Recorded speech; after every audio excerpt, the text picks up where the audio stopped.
año más, con motivo de la celebración del Día Mundial del Libro, la Secretaría de Cultura o el Grupo de Cultura de la agrupación de Torrelavega del Partido Socialista Obrero Español organiza un acto con el fin de conmemorar esta efemérides, y sobre todo este día.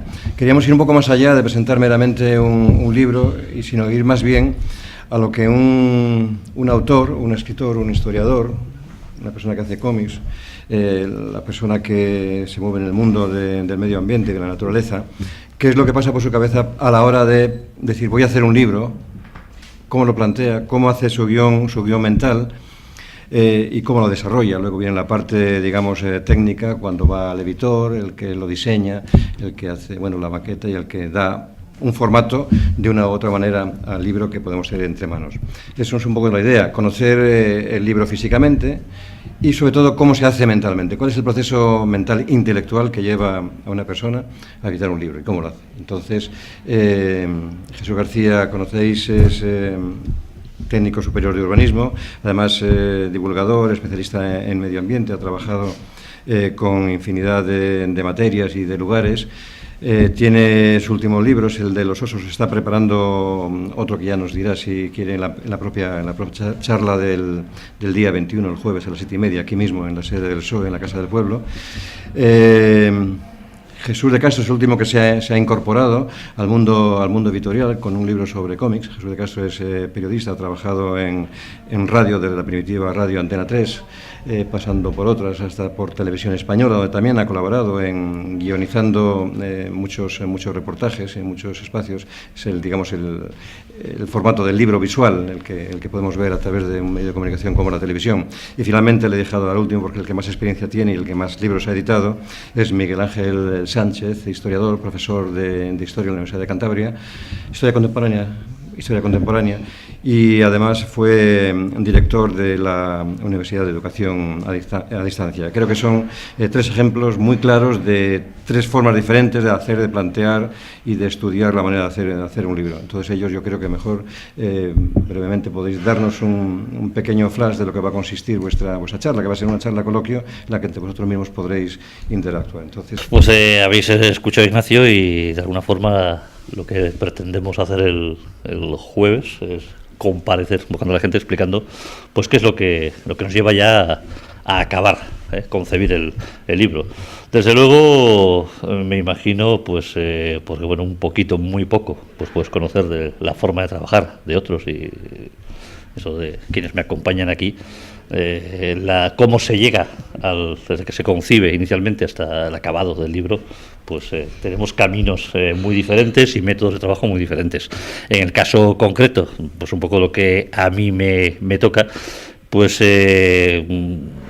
parto de algo que es el depósito de experiencias. Realmente, pues bueno, buena parte de lo que está plasmado en los libros, en concreto este último, por ejemplo, que citaba Peña hace un momento, de los osos, pues es un trabajo que viene de mucho tiempo atrás, y que cuando surge la idea, que normalmente siempre es ajena, no es propia, de editar, de crear ese libro, pues trabajas pues con dos ideas. Una, concebirle como algo único.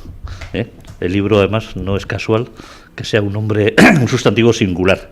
Yo creo que el libro, me parece que tiene que tener unidad, no resulta concebible como un volcado de datos o de información, sino que tiene que haber pues un discurso único, global, en torno a la obra, que cualquier libro.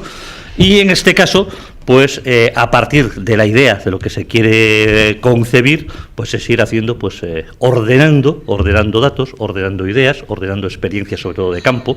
En el caso concreto, pues de las materias en las que yo he trabajado más, pues el campo hace mucho, ¿no? Aunque sean, pues ya digo, libros que tengan una visión pues muy amplia. Este en concreto de osos, que no es una zoología, ni pretende serlo, porque sobre eso hay especialistas más versados.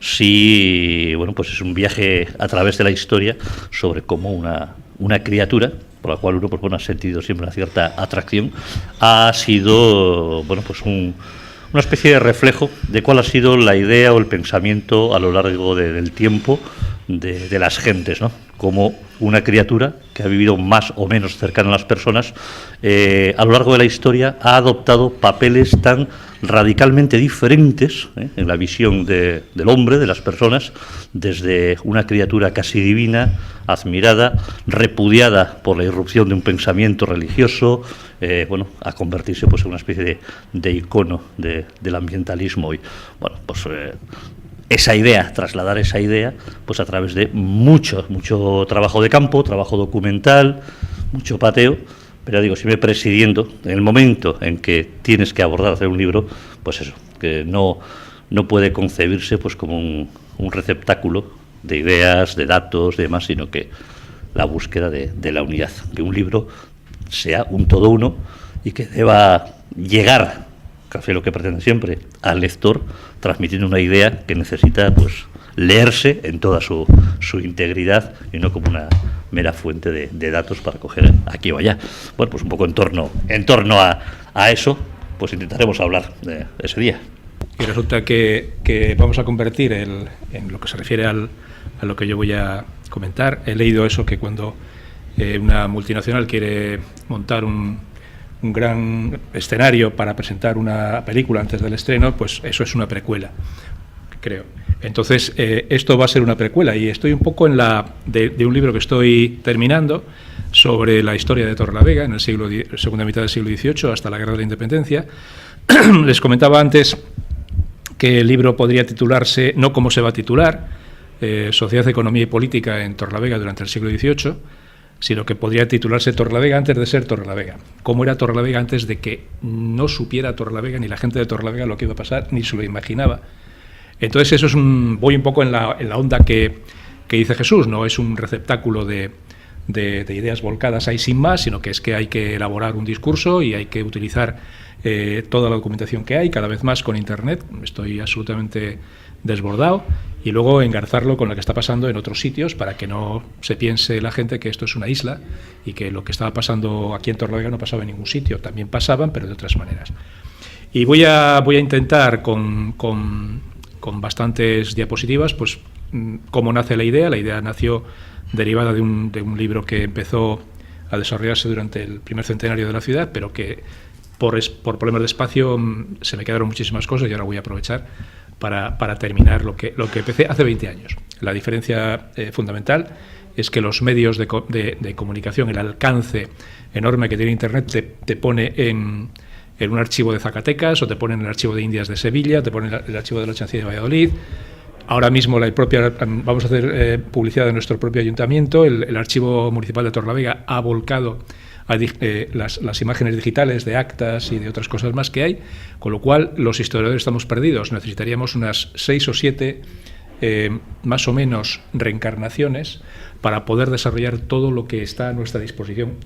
Era mucho más, no voy a decir ameno ni divertido, sino que era mucho más apañado el tener una décima parte de la información que tenemos ahora. Bueno, pues en mi caso, en primer lugar, agradecer la oportunidad que se nos ha dado. Estoy encantado, además, de compartir el espacio con dos amigos como son Jesús García y Miguel Ángel Sánchez, que aparte de amigos son grandes escritores y grandes especialistas en sus campos. Y en lo que a mí respecta, yo ni siquiera me atrevo a denominarlo libro. Sí que es un producto editorial, pero desde luego no tiene nada que ver con un trabajo como los que ellos están haciendo. Tiene también como diferencia que es un trabajo de ficción. Tiene también un importante esfuerzo de síntesis, pero sobre todo un esfuerzo de creación y de plasmación. Y luego, pues bueno, en el fondo yo creo que todos los que nos animamos a hacer un producto editorial, como digo yo, pues en el fondo lo que queremos es lo mismo, plasmar una inquietud que tenemos, expresarla a nuestra manera y ver si somos capaces de que alguien la comparta y se sienta de alguna forma identificado con ese trabajo, aunque sea para oponerse a él, pero por lo menos que sí se sienta interesado en ello. En mi caso, pues aprovecho para animar a todo el mundo a que practique la lectura, ya sea en un libro electrónico, físico, de papel o en cualquier otro formato, porque leer siempre nos enriquece y nos hace ser mejores. Simplemente invitar a todo el mundo a que se pase el jueves y comparta un poco con nosotros estos procesos que vivimos internamente en soledad, normalmente los que nos proponemos un trabajo de estos.